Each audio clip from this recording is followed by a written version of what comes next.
Bueno, recién me veo buenas noches repetidas.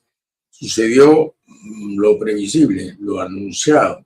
Nosotros en noviembre, sin ser ni inteligentes, ni adivinos, ni saberíes, no, lo dijimos. Y aquí está la prueba.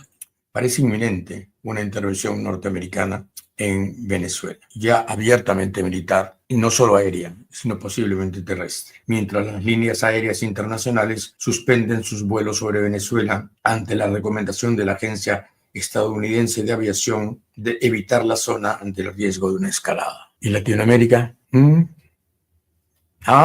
¿Y los latinoamericanos? ¿Los hijos de Bolívar? Nada, ¿no? Nada. No hay voz, no hay comunidad. Porque una cosa es decir, Maduro es un presidente que ha cometido fraude, que se ha visto envuelto en 1000 sospechas y que es digno del repudio. Pero que venga la flota norteamericana a sacarlo, que admitamos que necesitamos portaaviones y bombardeos norteamericanos para que Maduro se vaya del poder. ¿A eso hemos llegado los latinos? ¿A no ser nada? Y a no ser siquiera el patio trasero, sino el pabellón extremo de la servidumbre. A mí me indigna, a mí me indigna. Me indigna Maduro.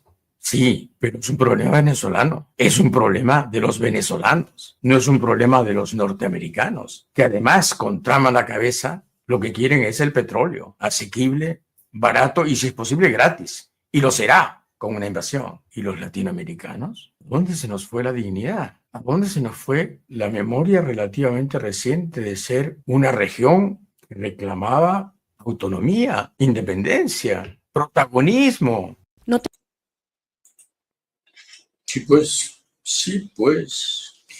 Y la prensa peruana, en fin, al día siguiente de la invasión, cayó Maduro en El Comercio, el diario más importante, sin lugar a dudas, el más viejo e importante. Ni una sola línea de condena, cayó Maduro. Se cayó de Maduro, Perú 21, que es como la chilindrina de la derecha. Se cayó de Maduro. Por supuesto, celebración explícita de Perú 21. Expreso, bueno, previsiblemente, un diario conservador. Justicia histórica. Ya está, justicia histórica. Trump haciendo de justiciero. Norteamérica haciendo de tribunal internacional. Muy bien. Y bueno, mi querido diario La República, mi diario amigo, venezolanos, llegó la hora de la libertad, entre comillas. Maduro fue capturado y enfrentará la justicia en Estados Unidos. ¡Wow! ¿Qué pasó? ¿Qué pasó? ¿Qué pisó? Ninguna condena. Nada. Listos. Todos al auto. Y este es nuestro comentario. El imperialismo norteamericano parecía una frase anticuada, un eslogan en desuso, una idea que solo las izquierdas mantenían en sus viejas mochilas del siglo XX. Pero Donald Trump nos ha recordado que el imperialismo norteamericano tiene una brutal vigencia. Trump nos ha empujado a recordar la agresión a Guatemala, la intromisión sanguinaria en Nicaragua, la intervención abusiva en República Dominicana, el papel de la CIA en el golpe fascista de Pinochet en 1973, el bombardeo de Panamá en 1989, la invasión de Grenada y un etcétera. Trump ha llevado el escándalo del imperialismo a su máxima expresión, sin autorización de su propio Congreso, sin declaratoria de guerra, sin invocar ninguna norma creíble del derecho internacional. Los Estados Unidos de Trump han atacado militarmente un país soberano. Ha secuestrado a su presidente y ha dicho en voz alta que tomará de Venezuela los recursos que necesite y que se quedará en ese país el tiempo que sea necesario hasta lograr la totalidad de sus propósitos. Trump ha sido explícito y sincero. Quiere el petróleo de Venezuela. Quiere una nueva colonia. Quiere otro Puerto Rico. El magnate que se hizo rico asociándose a las mafias del cemento tiene la virtud de desnudar sus objetivos. Y estos nada tienen que ver con la democracia, ni con ningún cártel de los soles, ni con la restitución de los derechos humanos en la castigada sociedad de Venezuela. Lo que Trump quiere es dinero, dominio, comisariato internacional. Por eso insiste en apoderarse de Groenlandia, si lo dejan, y en amenazar a Colombia, Cuba o México. Trump no preside un país, conduce una metástasis, dirige una banda armada e invencible que es capaz de violar todos los principios de la convivencia internacional. Si Trump invade Venezuela, ¿con qué autoridad moral se puede sancionar a Rusia por invadir Ucrania? Si Trump se zurra en la soberanía de Venezuela, ¿por qué China no podría recuperar Taiwán mañana mismo, siendo que Taiwán no es reconocido como país por el consenso internacional? Si Trump convierte la doctrina Monroe en arma blanca, ¿por qué la India y Pakistán deberían esperar una solución pacífica a sus viejos enconos? Y otro largo etcétera. Lo que quedaba del orden internacional se ha venido abajo. Un mundo estupefacto asiste al nacimiento entre disparos de un orden en el que un individuo despreciable maneja a su antojo al ejército más poderoso del planeta.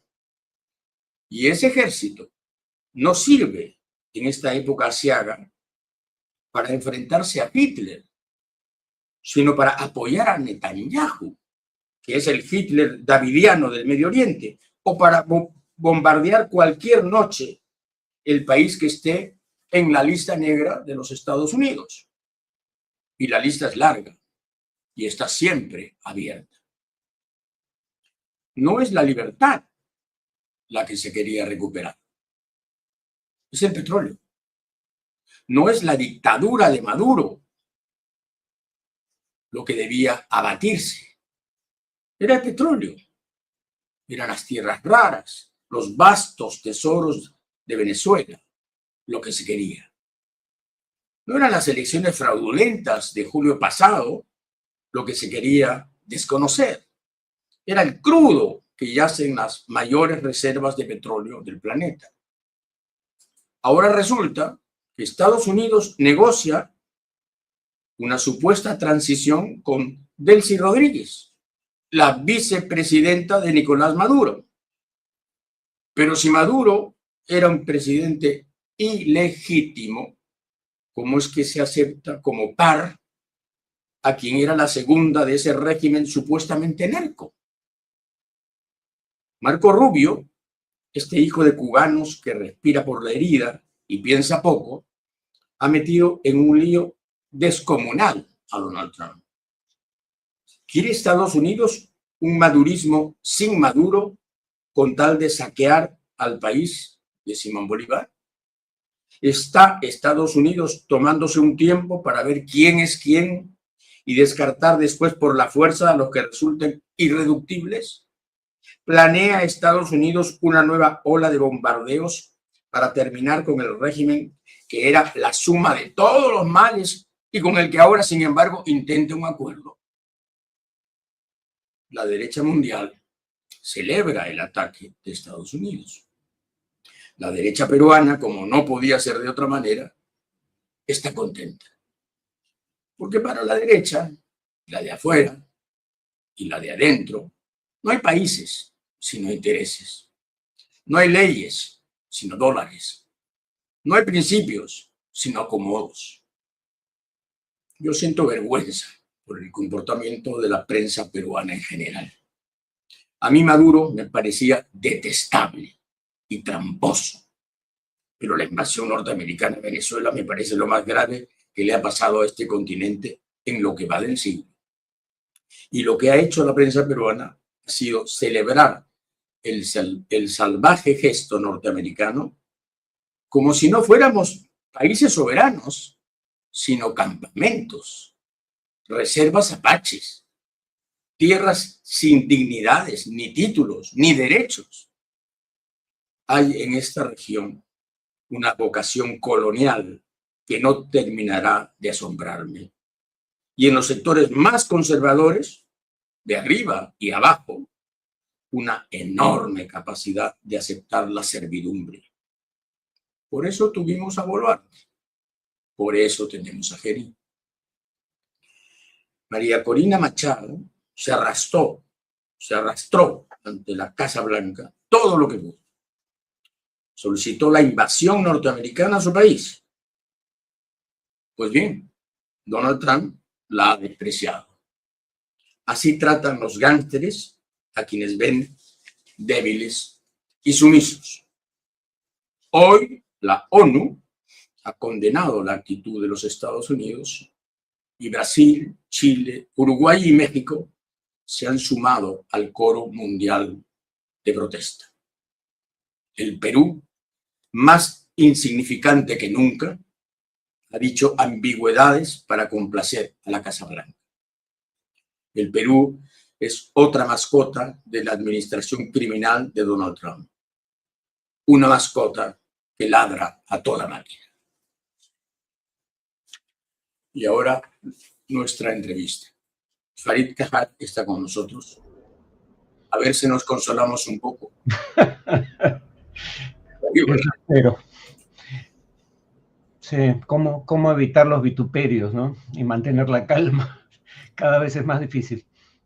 Sí, pero ¿cómo ves el proceso de transición que a mí me parece, como decía Churchill, un enigma cubierto de un misterio rodeado por no sé qué?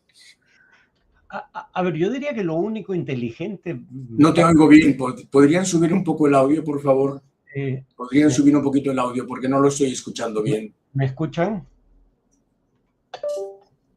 Sí, ¿podrían subir un poco el audio, Farid? No sé cómo, acá, a ver... Sí, pero yo no oigo bien. Correcto, a ver, Farid, continuamos. ¿Aló? ¿Se escucha? Sí, levemente. Ojalá que el televidente se escuche mejor que yo. Esperemos. Bueno, a ver, yo honestamente creo que aquí lo que pasaba era lo siguiente. Una intervención armada para derrocar al régimen, no sacar a Maduro, derrocar al régimen chavista, muy probablemente hubiera involucrado el surgimiento de el surgimiento de grupos armados irregulares que combatieran a las fuerzas ocupantes. Y entonces, claro, el chavismo se presentó como la única alternativa que permitiría a Estados Unidos hacer valer algunos de los intereses que tenía sobre todo en el sector petrolero venezolano, sin la violencia e inestabilidad política que hubiera implicado un gobierno de la oposición. Creo que eso es lo que está detrás de que Trump ya no pretenda que Edmundo González ganó las elecciones o que, como dice la Constitución venezolana, Delcy Rodríguez, en ausencia del presidente, permanente obviamente, no va a volver al gobierno, debía convocar elecciones anticipadas en 30 días. Pero a Estados Unidos eso ya no le preocupa. Para quienes creían que esto era algo respecto a la democracia en Venezuela, claramente a Trump le importa un comino. Claro, pero estamos admitiendo entonces la colonia, el protectorado, abiertamente. Sí, casi bromeando iba a decir, colonia es muy dura, protectorado. Sí, es básicamente una suerte de protectorado, pero en algún sentido es peor, Por un lado, el protectorado sí implica ocupación militar, que no hay en este caso, pero aquí es más civilino, porque es o haces lo que yo te ordeno o no levanto el bloqueo sobre tus puertos y lanzo ataques de intensidad creciente. O sea, ni Peor aún, siquiera... porque le ha dicho a la presidenta, Ujú, a la sucesora formal, le ha ujú. dicho, mejor haces lo que te mande, porque si no te va a ir peor, peor Sí, que al otro. O peor sea, que, claro, por eso, de intensidad, ataques de Farid, intensidad Farid, creciente. no hay caso de indignidad más clamoroso que este en la reciente historia mundial, por si acaso. Yo tiendo a coincidir porque, salvo, lamentablemente todos eran gobiernos de izquierda, digo lamentablemente porque no hay razón por la cual un liberal no debía sumarse a una causa como esta. Quien crea en el derecho internacional, nadie tiene una visión ingenua sobre el derecho internacional, no siempre funciona, pero el derecho nacional tampoco funciona siempre. Pero había algunos principios que eran más o menos respetados. No es admisible adquirir territorio por medio de la guerra. Eso había sido respetado durante décadas antes de que Rusia anexara Crimea, pero al menos en el caso de Crimea, Rusia tenía algún alegato histórico verosímil. Trump está amenazando con apoderarse de Groenlandia, país o territorio sobre el cual reconoce que no tiene alegato alguno que tenga plausibilidad, ¿no? Pero él Eh, ya no necesita eso.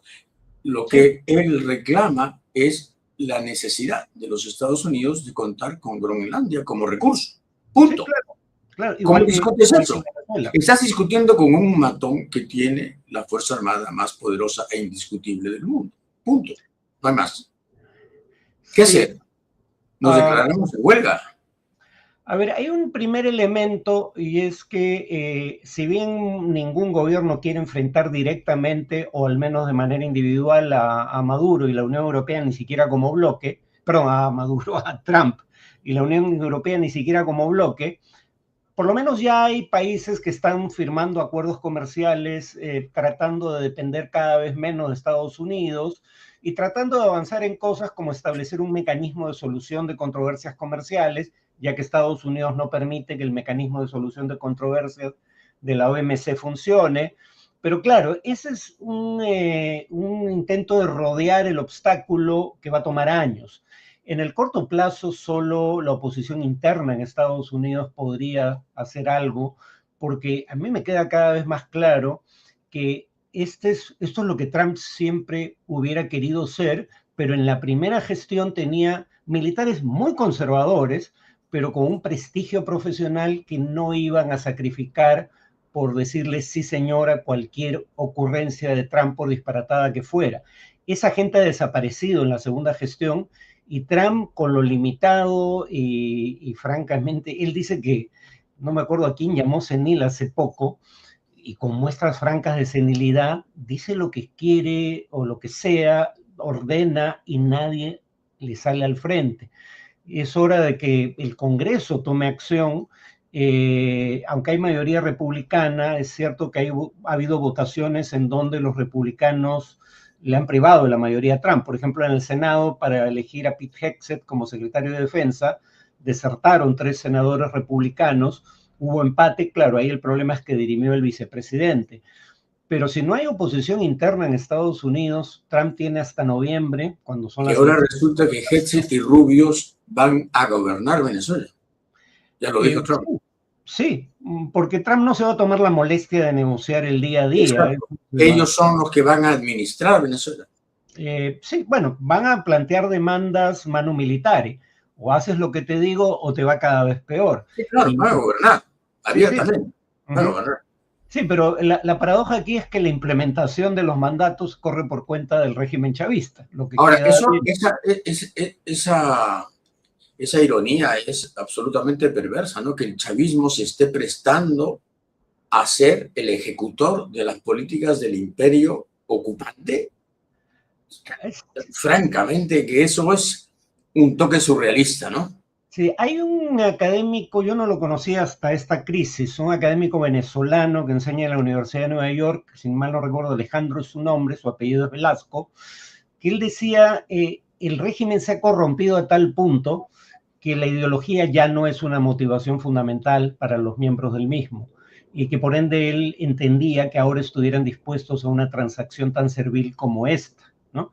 Y hay también un artículo hoy día en el diario El País que es interesante, porque dice, al matón no se le complace, porque simplemente incentiva abusos ulteriores. Y menciona el caso de María Corina Machado, que hasta le dedicó su novela a Trump, y Trump la han ninguneado de una manera francamente vergonzosa. Dicho sea de paso, hablando de la derecha peruana, se les iba la vida en denunciar la intromisión en asuntos internos y la vulneración de la soberanía peruana por parte del embajador cubano, el Gallo Zamora. Yo nunca supe el Gallo Zamora, y ahora tolera un ataque para... Pero eso es lo que decían, las gallinas. Sí, pues. O sea, el Gallo Zamora, en realidad, había una relación ahí erótica con el Gallo Zamora. Las gallinas, sí, luecas. Era su gallo de pelea, sin duda. Sí, sí, porque imagínate, ¿no? O sea, Cuba dictándole la agenda al Perú desde una embajada en donde casi no hay sueldo para el embajador. Sí, pues, y además ahora, yo nunca supe qué hizo, honestamente nunca supe. Jamás. Fue otra de las leyendas de esta prensa sucia y de esta narrativa subnormal, ¿no? Francamente, la derecha peruana tiene un toque de tara mental. Sí, sí. Conozco derechas lúcidas, amenazantemente brillantes, la derecha chilena, por ejemplo. Madre mía, sí. Se me paran los pelos de escuchar a esa gente. Pero bueno, estos son idiotas. Lamentablemente, ¿no? Ahora, hay gente que se consuela diciendo, no, esto es la demostración de la decadencia. Esta es, digamos, la demostración crepuscular de la decadencia norteamericana. Este zarpazo no hace sino mostrar decadencia. Es un vigor romano el que están exhibiendo. A ver, pero incluso si lo ves, si aceptaras el argumento de que este es el principio del fin, el tema es que los historiadores, como Ilan Pappé, un historiador israelí, hacen notar que los imperios nunca son más peligrosos que en su última fase. En su agonía, ¿no?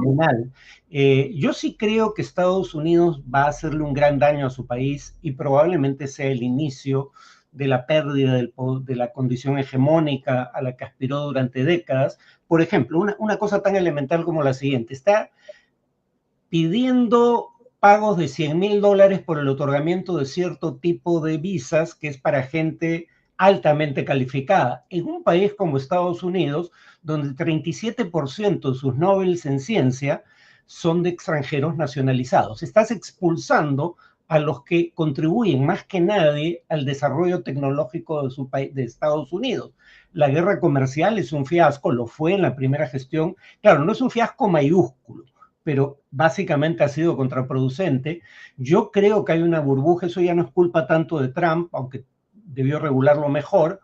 Hay una burbuja en inteligencia artificial, nadie puede saber con certeza cuándo va a estallar, pero va a estallar tarde o temprano. Yo sí creo que Estados Unidos da muestra de un retroceso gradual frente a países como China. El problema es que si fuera cierta la hipótesis de que está en una fase de declive, como creo que es cierta, esa es la fase en la que son más peligrosos, porque precisamente tratan de aferrarse a todo elemento de poder supérstite para tratar de evitar ese declive. Sí, pero lo que más asombra es la renuncia a cualquier doctrina que pudiera, digamos, ser una argumentación moral, ¿no? Para su política, que le diera una consistencia, digamos, ética a ciertas actitudes, ¿no? Vamos a restablecer la democracia, vamos a pelear. No, esto es algo, esto es Chicago 30. Bueno, Putin alegó, falsamente, pero al menos alegó que había un genocidio en curso contra la población rusófona del Donbass en Ucrania. Y alegó, con un elemento de razón, aunque discutible, pero algún alegato verosímil había de que Crimea había sido históricamente rusa. Efectivamente, Trump, teniendo el argumento servido, sí, queremos democratizar a Venezuela, eso vendrá después, pero queremos la democracia en Venezuela, no usó la palabra democracia una sola vez en su discurso, ni una sola, y utilizó la palabra petróleo o energía 26 veces. O sea, no había margen de duda sobre qué era lo que lo motivaba. Y ya no volvió, un dato interesante, ya no volvió a hablar de narcotráfico, aunque Maduro está acusado de narcotráfico, pero en el alegato contra Maduro ante una corte norteamericana se ha retirado el cargo de dirigir el cartel de los soles, que investigaciones independientes siempre habían dicho que no existía, por lo menos no como lo describía el gobierno norteamericano. Ya abandonaron cualquier pretensión de que Maduro lideraba un cartel del narcotráfico. Ahora, ha habido esta noche un tiroteo que ha sido grabado por celulares de, en fin, venezolanos que han estado relativamente próximos a la escena, cerca de Miraflores, cerca del Palacio de Miraflores. Esto podría indicar que puede haber desgarraduras internas que conduzcan a, no sé qué tipo de reyertas, no sé qué tipo de enfrentamientos. ¿Crees tú? A ver, un primer tema es, como decía, siguiendo este autor venezolano, el chavismo ahora es una mafia gobernando un país, eso tiene un elemento de verdad.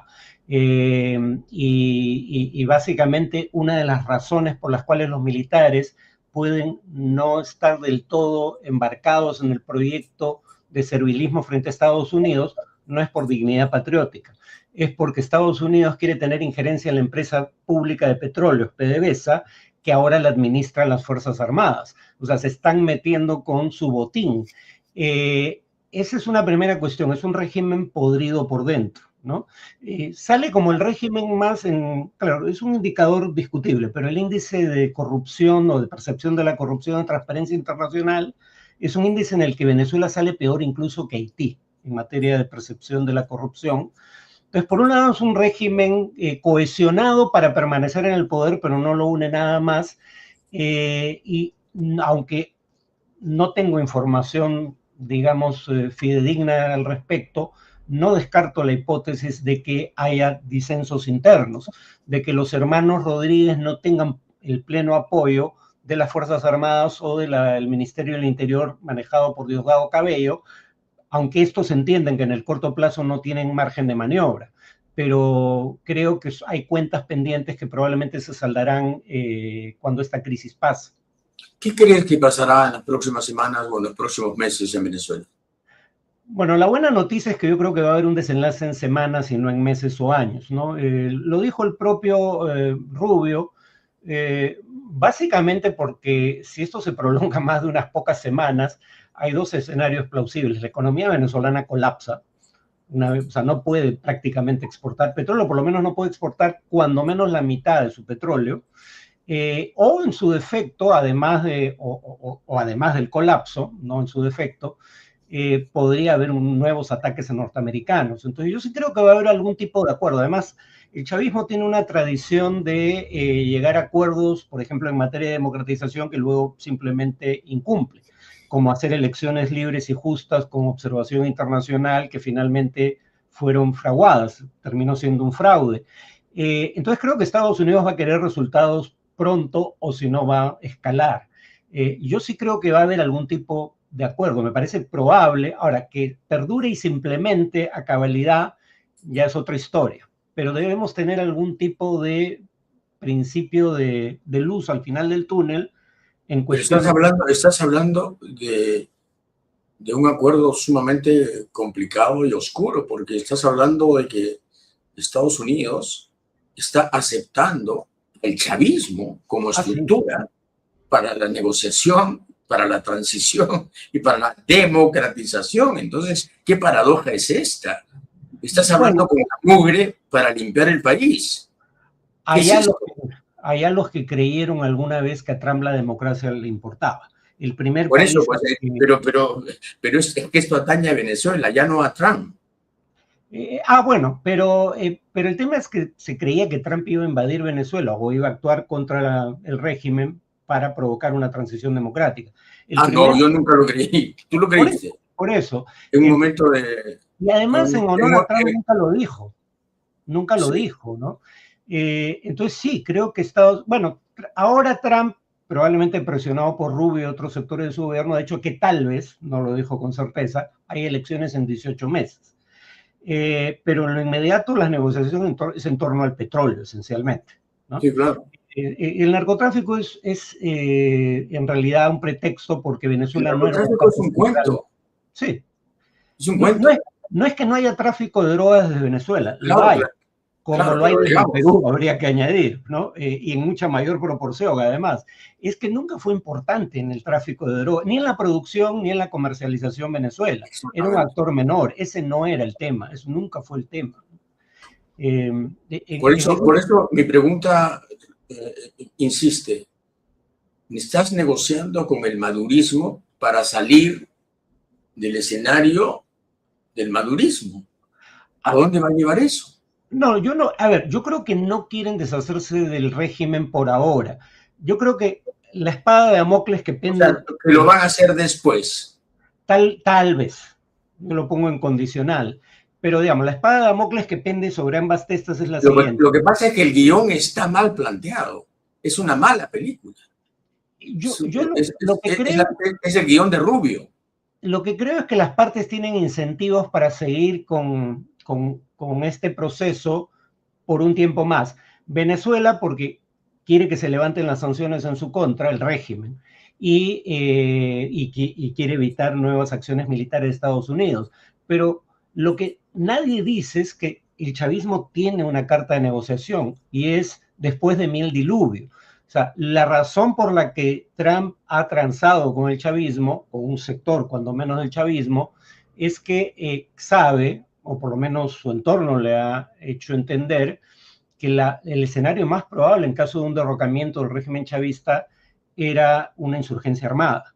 No solo porque sectores de las Fuerzas Armadas pudieran ser parte de esa insurgencia, es que además hay grupos irregulares armados como las guardias bolivarianas, los colectivos que lindan entre la política y la delincuencia, guerrilleros colombianos que trafican metales, drogas, y operan en Colombia desde el territorio venezolano, el Tren de Aragua. Tienen 1 millón de kilómetros cuadrados de territorio accidentado que puede ocultar una insurgencia, tienen los bosques amazónicos, la cordillera andina, tienen fuentes de financiamiento para una insurgencia, la droga, el oro, etcétera. Al final de cuentas, era lo que Simón Bolívar temía tanto, los pardos. Sí, y eso es la razón por la que pactar con el chavismo. Pero es que ese es el poder de negociación del chavismo. Si el chavismo colapsa, las consecuencias pueden ser peores, y Trump creo que lo ha entendido. Sí, pues. Pero Venezuela ya colapsó, ¿no? Bueno, ¿no? Pero, ¿perdón? Venezuela ya colapsó como país. Económicamente ha colapsado. Ahora, en honor a la verdad, lo peor ya había pasado. Igual la situación es calamitosa, pero ya no hay hiperinflación y ya no hay depresión económica. Y eso en buena medida gracias a Delcy Rodríguez, porque ella fue suficientemente pragmática para introducir algunas reformas de mercado. Yo me refería a que Farid, son un país invadido. Bueno. Son un país secuestrado, son un país tomado. Sí, invadido todavía no. Podría ocurrir. ¿Cómo que no? Si Marco Rubio gobierna. Junto con el secretario de guerra, que ya ni siquiera se llama de defensa, sino de guerra. Tiene una pistola en la sien. Ellos dos gobiernan, entonces no me digas que no es un país tomado. Tienen una pistola en la sien y si no actúan de determinada manera, se va a apretar el gatillo, eso es evidente. No hay tropas sobre el terreno por ahora, que es a lo que me refería con que no ha habido propiamente una invasión. Pero sí, el chavismo tiene muy poco margen de maniobra. Yo creo que hay que agradecerle a Trump una cosa. No es lúcido, pero sí translúcido. Trump dice lo que piensa. O sea, no trata de engañar a nadie, ¿no? Nunca dijo que le interesaba la democracia en Venezuela. Yo no sé de dónde sacaron que él tenía algún interés en esa materia. Jamás lo dijo. y no lo dijo en la conferencia de prensa reciente, y dijo explícitamente lo que sí le claro. interesaba, el petróleo, y evitar que lo adquiera China, ¿no? O sea, era dos pájaros de un tiro, porque es un recurso estratégico que no quieres que siga llegando a un rival estratégico. Pero eso es otro cuento, ¿no? Porque al final el petróleo venezolano no es tan significativo para China. O sea, China tiene 21% de su petróleo viene de Arabia, de Arabia Saudita. Es su principal proveedor. China tiene muchas fuentes, muchas oportunidades y ventanas. Es una primera puerta que le cierran a China en la región y creo que van a haber más. Pero no lo han hecho por eso, Farid. No lo han hecho para cerrarle una puerta. También lo quiere para sí mismo. Y el Exacto. petróleo, Pregúntale a Chevron. O sea, la flota que venía ahí era la flota de Chevron. no, y además, cuando se dice, pero el petróleo venezolano es 1% de la producción mundial de petróleo, eso es cierto, pero es petróleo pesado, es la mayor reserva de petróleo del mundo, primera cuestión. Sí, claro. Y es petróleo pesado, lo cual importa porque la mayoría de las refinerías en Estados Unidos, cuando Estados Unidos importaba la mayor parte de su petróleo, eran refinerías para petróleo pesado que recibía de Venezuela, México y Canadá. México ya no le vende tanto petróleo como antes. El petróleo de Canadá es el peor en calidad. Entonces, digamos, el petróleo de Venezuela es el tipo de petróleo que necesitan la mayoría de las refinerías para operar a plena capacidad. Es algo más pequeño que lo que el petróleo representa para toda la economía norteamericana, es lo que representa para ciertas refinerías. Y claro, también está el proyecto de que las empresas norteamericanas de petróleo inviertan en Venezuela. Y ahí hay una razón por la cual Trump no le interesa la democracia. En una democracia se hace una licitación pública y transparente. No se dice, claro. a dedo las empresas de mi país van a tener los contratos, que es lo que está haciendo Trump, ¿no? Sí, y Chevron ya está ahí y ahora viene Enoco, ¿no? Y otra más. Está cantado. Está cantado más, lo ha dicho de modo transparente, como dices tú, ¿no? Farid, gracias. Muchas gracias, como siempre. Con gusto. Hasta luego. Hasta luego, Farid Cajal. Sí, pues. Y bueno, ahora resulta que los que rechazaron el operativo de captura de Maduro están en la lista negra de Perú 21. Ay, qué miedo, qué terrible. Las planchas que rechazaron el operativo de captura de Maduro. Y los ponen ahí, los delatan. Estos no aceptaron la invasión norteamericana y la captura de Maduro. Entonces, mucho cuidado con votar por estos.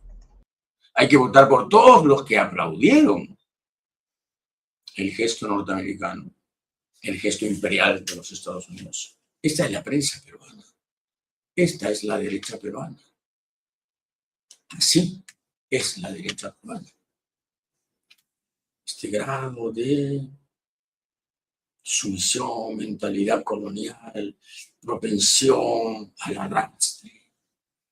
Son los agachados. Siempre serán los agachados. En fin. Y Keiko Fujimori, ¿no? No olvidemos, no olvidemos a la heredera de la dictadura, a la heredera de la podredumbre, de la década maravillosa.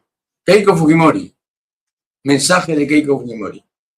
Saludamos la decisión del presidente Donald Trump de ejecutar una impresionante operación para capturar al narcoterrorista Nicolás Maduro. Un hecho histórico que marca el fin de una dictadura criminal que oprimió a su pueblo. ¿Está hablando de su padre? No, está hablando de Maduro. Destruyó sus instituciones. ¿Está hablando de su padre? No, está hablando de Maduro. Y truncó los sueños de millones de venezolanos forzados al exilio y a la separación de sus familias. Hoy se abre una nueva esperanza para Venezuela. Keiko Fujimori escribe esto, candidata a la presidencia. Si gana, va a ser la encarnación de la nación según la Constitución. Vocación de sirvienta de los Estados Unidos. Bueno, como su padre tenía vocación de sirviente en Japón, cuando candidateó a la Duma japonesa, al Senado japonés, hablando en japonés, ¿no? Me quito Torito y postulo en Japón. Bueno, sí pues, sí pues. Enrique Krauss, lo admiré mucho. Periodista, historiador, intelectual, ensayista, autor de libros importantes, importantes. Algunos de sus libros son inolvidables. Y termina diciendo Venezuela, la esperanza cumplida. Enrique Krauss. Dios mío, ¿qué le hace América Latina a sus intelectuales? ¿Cómo los roe? ¿Cómo los carcome? ¿Cómo los erosiona? ¿Con qué lentitud devastadora los minimiza? Es como el Olepie, ¿no? El Olepie, pues, efectivamente, hace rocas, hace diferentes a las rocas. ¿Qué hace Latinoamérica con sus intelectuales?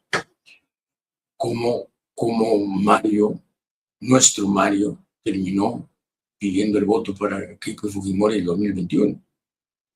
Y ahí no hay cuento de que estaba enfermo y que no podía pensar. Eso es falso. Estaba lúcido. Simplemente es América Latina, que tiene un gen raro y que nos empuja al abismo. Y a sus mejores gentes, ¿eh? Enrique Krauss. Enrique Krauss diciendo que la esperanza cumplida y es una apología de la intervención norteamericana. La celebra. Hombre, porque se puede decir, muy bien cayó Maduro, me alegra que cayera Maduro. Canalla sin vergüenza, ¿no? Heredero maligno de un hombre que llegó a la insensatez, como Hugo Chávez. Hugo Chávez empezó siendo socialista y terminó siendo apocalíptico. El tipo expropiaba por teléfono un banco, una empresa, una agroindustria. El tipo creyó que el Estado debía ser una especie de gigante, ¿no? El logro filantrópico de Octavio Paz.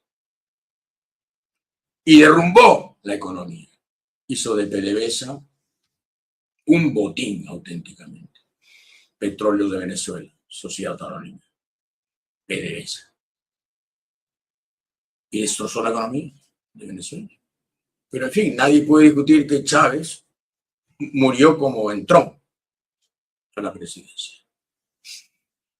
No robó, destrozó el país.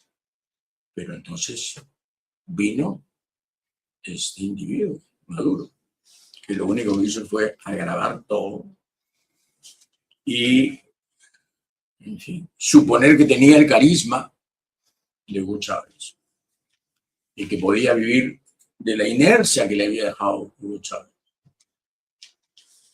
Y al final, 7,5 millones de migración, de fugitivos, de diáspora hambrienta. La mayoría de gente honesta que se gana la vida en otros países, pero también una escoria que da miedo, ¿eh? Bueno, y este gobierno transicional, este gobierno, este sí que transicional, el de Gerí, no hablo de la señora Delcy. Resulta que a medianoche, a fin de año, ¡pum!, lanzó el comunicado, lanzó el decreto de urgencia sobre la privatización de Petroperú. Y claro,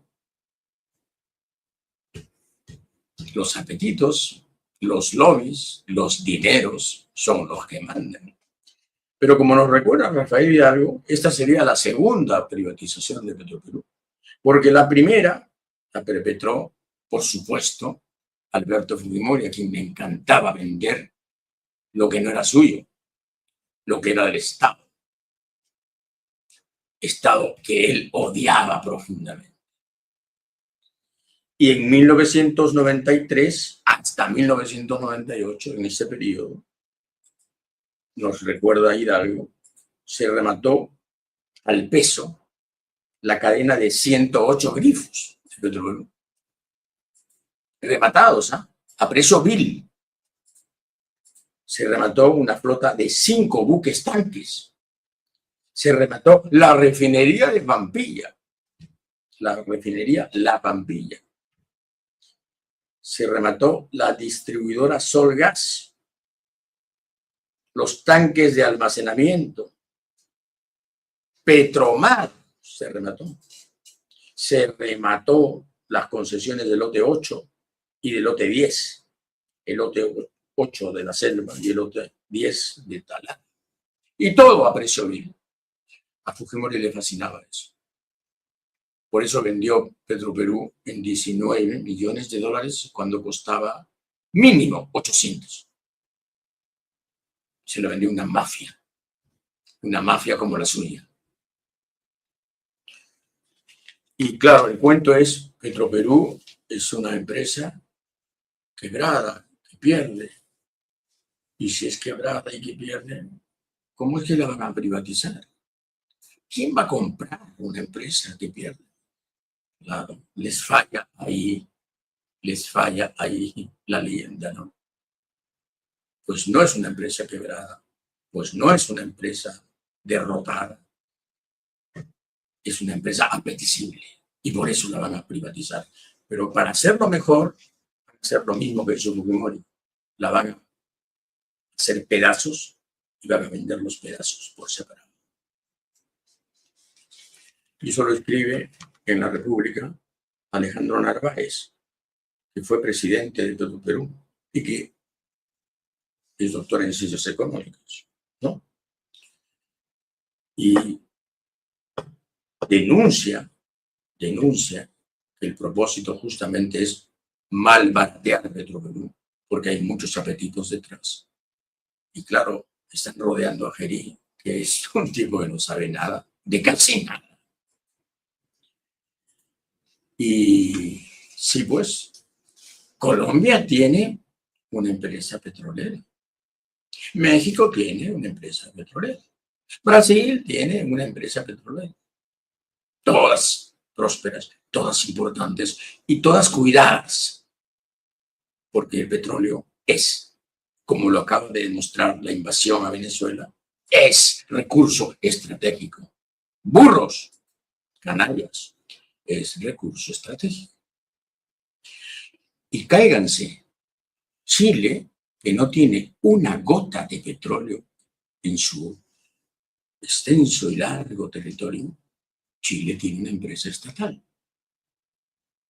¿Sí? Empresa Nacional de Petróleo. Así es, ENAP.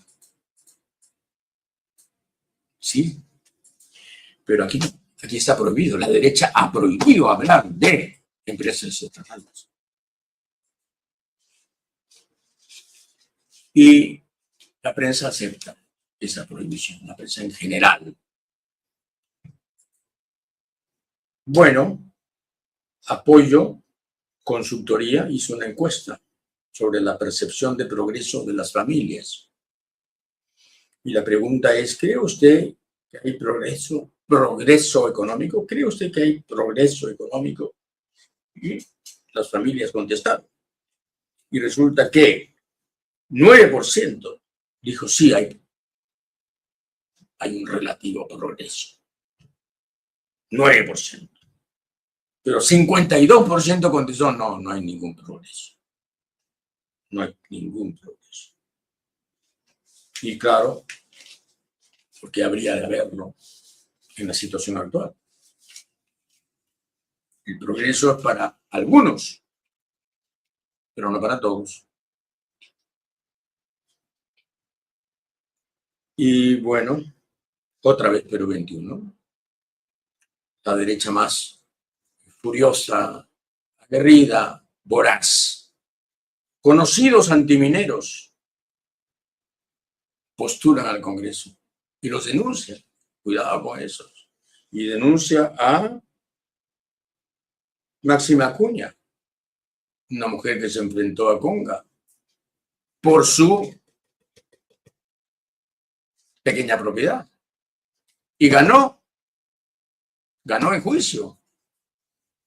Ahora está denunciada porque ahora postula como candidata a diputada por el Partido de los Trabajadores y Emprendedores. Tiene todo el derecho. Quizás no salga, lo más probable es que pierda, pero tiene el derecho. Aquí la denuncia. Cuidado, dice, cuidado. Y cuidado con Alberto Pizango, el de Bagua, porque también postula. Los denuncian, los delatan. Estos soplones de pacotilla delatan a la gente que luchó contra la minería por razones específicas en sus comunidades.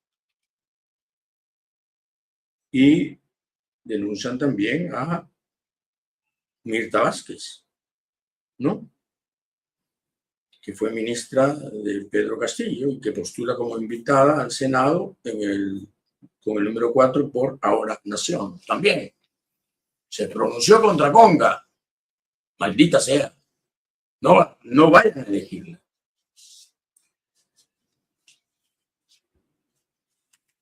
Este gobierno de transición diminuto, ilegítimo, heredero de Boluarte, ahora resulta que ya firmó oficialmente la resolución, el decreto que le permite a la Fuerza Aérea comprar por 3.500 millones de dólares, repito, 3.500 millones de dólares, 24 casas.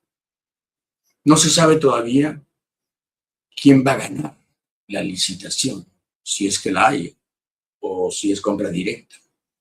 Depende del billetón.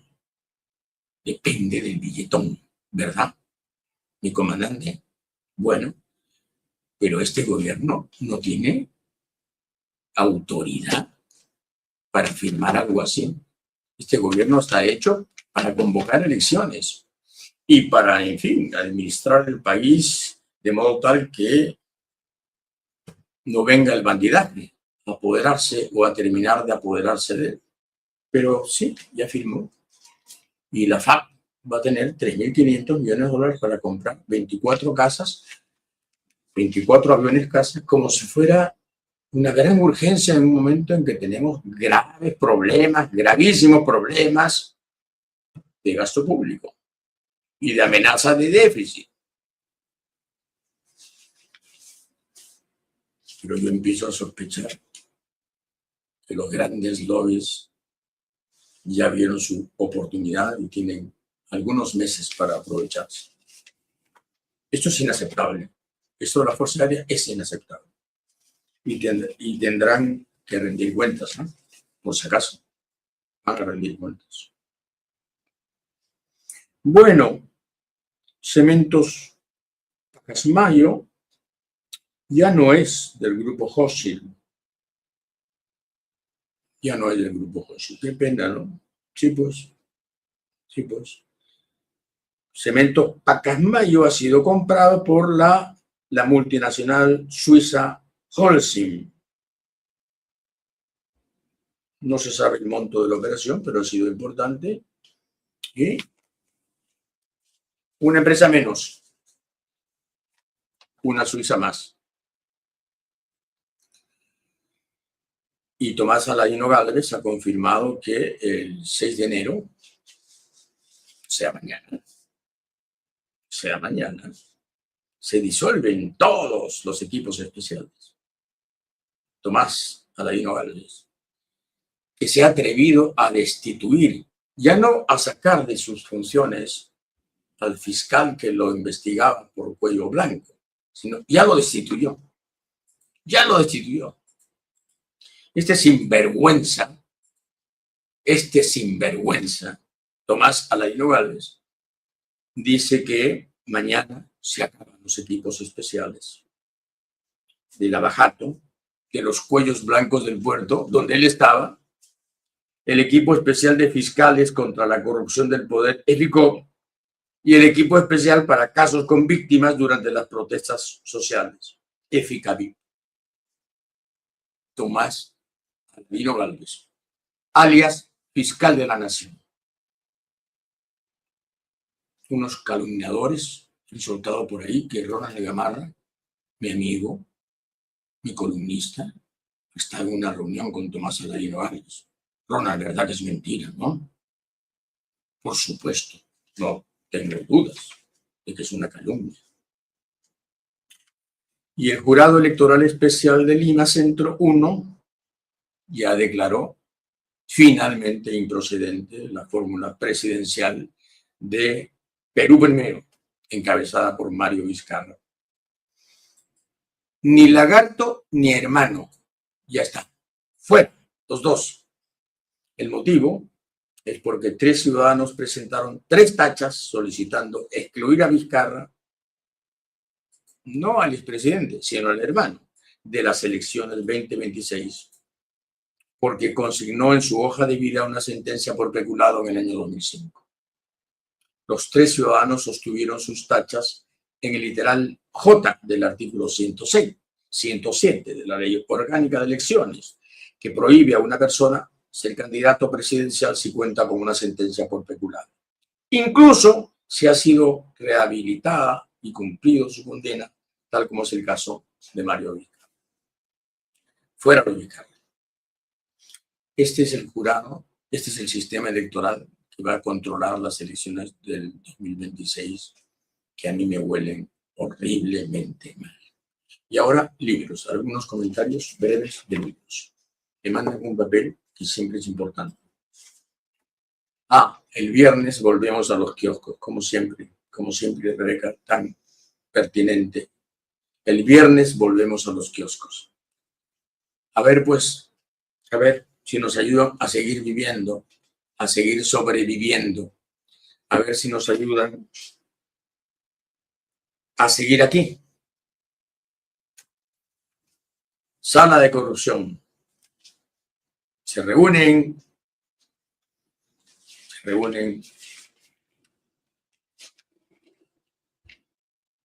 8 de enero de 1998, Vladimir Montesinos y el señor Gonzalo Menéndez. ¿Quién era Gonzalo Menéndez? Era el representante de la empresa chilena Luchetti, que estaba haciendo su planta en los pantanos de Villa. Entonces, Andrade le dijo, esa obra no tiene licencia, me la pagas. El chileno dijo, ¿y vas aún? La pagas. Le dijo Andrade, que era un tipo con carácter. Y la paró. Entonces, Menéndez se fue donde Montesinos, la máxima autoridad, junto con el chino secuaz. Y entonces le dijo a Montesinos, yo no vengo a pedir nada especial. Yo lo único que digo es esto.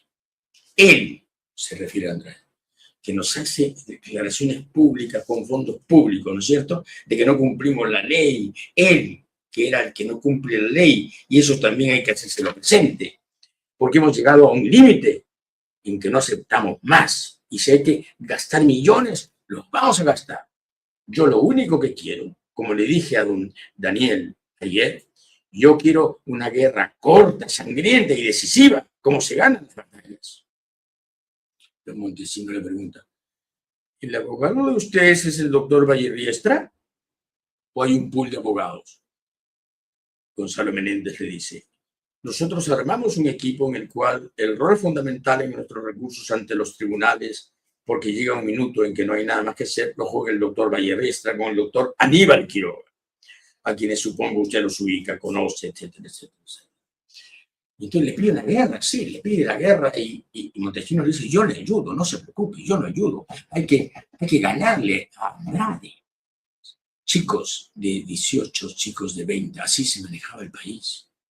Una empresa chilena en los pantanos de Villa, contaminando los pantanos de Villa, paran la construcción y el chileno se va donde Montesinos, para que Montesinos haga todo lo necesario en el Poder Judicial que dominaba el chino Rodríguez Medrano, que era sirviente de Montesinos. Bueno, pues, ha salido este libro. Bueno, no es que haya salido, es que lo acabo de leer. Lo leí en mis brevísimas vacaciones, y ojalá hubieran durado más. Es de Andrés Neumann y es un libro realmente estupendo, hasta que empieza a brillar. Es la historia de María Moliner. María Moliner, nacida en Zaragoza, bibliotecaria, en fin, lingüista, que durante 15 años, en sus ratos libres, entre muchas actividades, se dedicó a hacer un diccionario que García Márquez calificó como el más divertido diccionario escrito jamás. Es el diccionario del uso del español, en donde lo que prevalece es justamente el habla, es decir, el español vibrante, cambiante de la calle y de las nuevas acepciones y de las nuevas concepciones, etc. Es la historia de esta mujer ejemplar que en medio del franquismo hizo esta tarea extraordinaria. Es un diccionario que se consulta siempre. Bueno, y yo sigo leyendo las memorias de Winston Churchill. Y entonces leo brevemente esto. La guerra ya empezó, Francia ha sido derrotada rápidamente y Churchill lo que quiere es que Italia se abstenga.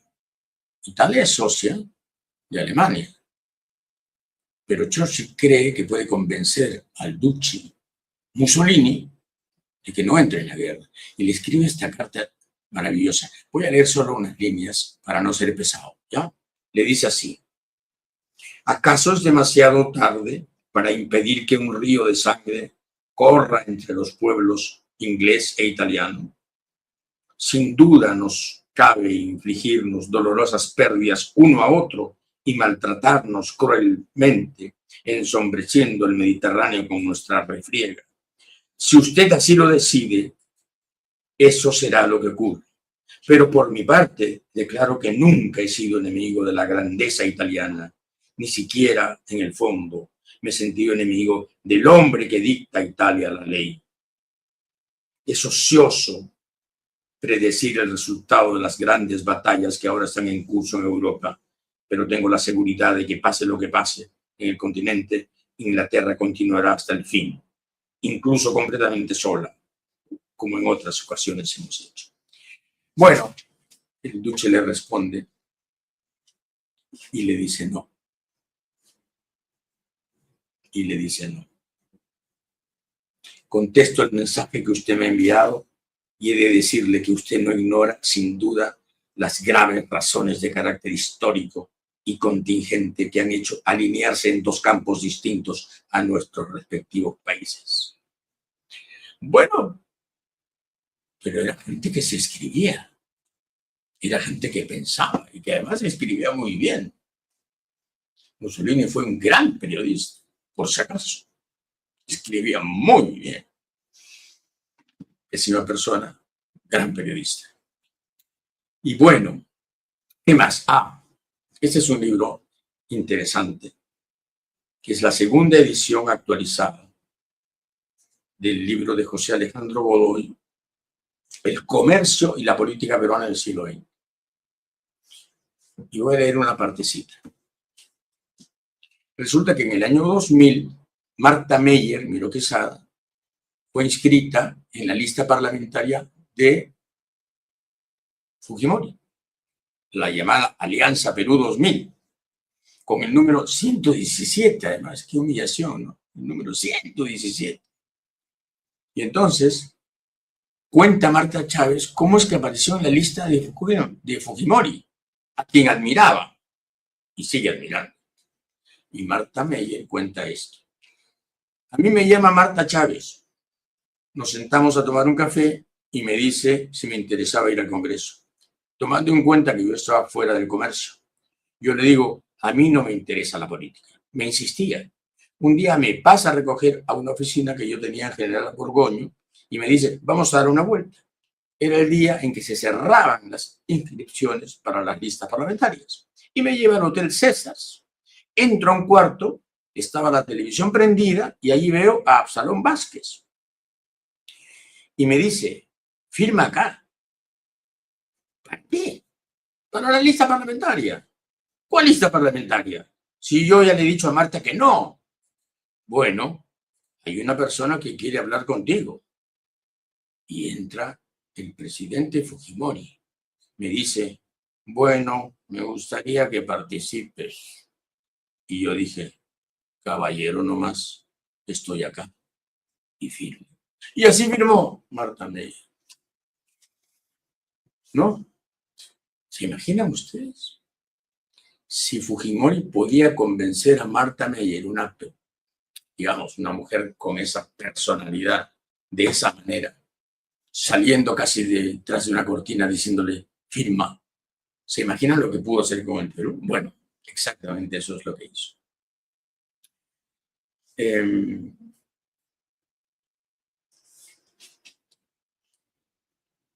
Y hablando de Venezuela y hablando de Bolívar, leo quizás el texto más desgarrador que se puede encontrar en las cartas de Bolívar. Una carta dirigida a Santander en enero de 1823. Le dice Bolívar, hasta ahora he combatido por la libertad. En adelante quiero combatir por mi gloria, aunque sea a costa de todo el mundo. Mi gloria consiste en no mandar más y no saber nada más que de mí mismo. Siempre he tenido esta resolución, pero de día en día se me aumenta en progresión geométrica. Mis años, mis males y el desengaño de todas las ilusiones juveniles no me permiten concebir ni ejecutar otras resoluciones. El fastidio que tengo es tan mortal que no quiero ver a nadie, no quiero comer con nadie. La presencia de un hombre me mortifica. Vivo en medio de unos árboles de este miserable lugar de las costas del Perú. Estaba en Pativilca, enfermo. Se quedó 2 meses enfermo de malaria, al parecer, en Pativilca. En fin, me he vuelto un misántropo de la noche a la mañana. Mas entienda usted que no estoy triste y que no es un efecto ni de causa física ni de una gran molestia personal este hastío de los hombres y de la sociedad. Me viene todo de la reflexión más profunda y del convencimiento más absoluto que jamás he sentido. Etcétera, etcétera, etcétera. Es conmovedor. Es conmovedor. Dice, termina, no, amigo, no puede ser. Ya que la muerte no me quiere tomar bajo sus alas protectoras, yo debo apresurarme a ir a esconder mi cabeza entre las tinieblas del olvido y del silencio, antes que del granizo de rayos que el cielo está vibrando sobre la tierra me toque a mí, uno de tantos, y me convierta en polvo, en ceniza, en nada. Sería demencia de mi parte mirar la tempestad y no guarecerme de ella.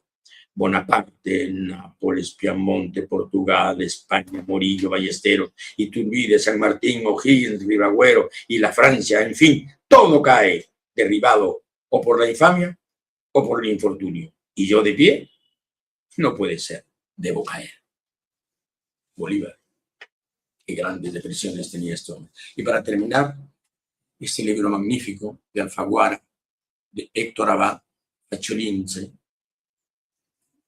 que es un libro en homenaje a su padre, también Héctor Abad, asesinado por la derecha colombiana, la derecha armada colombiana, por los Castaños específicamente,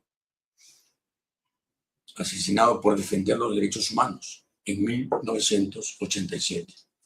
Es un libro estupendo, estupendo.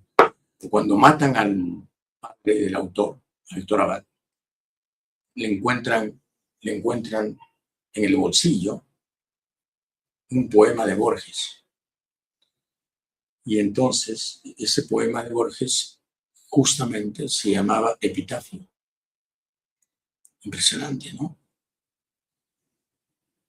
El tipo va al velorio de alguien que acaba de ser asesinado y ahí en el velorio lo matan. Y después se encuentran en el bolsillo este poema de Borges que dice así: ya somos el olvido que seremos, el polvo elemental que nos ignora, y que fue el rojo Adán y que es ahora todos los hombres y que no veremos. Ya somos en la tumba las dos fechas del principio y el término, la caja, la obscena corrupción y la mortaja, los ritos de la muerte y las endechas. No soy el insensato que se aferra al mágico sonido de su nombre. Pienso con esperanza en aquel hombre que no sabrá que fui sobre la tierra. Bajo el indiferente azul del cielo, esta meditación es un consuelo. Por eso es que el libro se llama El olvido que seremos. Y efectivamente, todos seremos olvido. Gracias y hasta luego.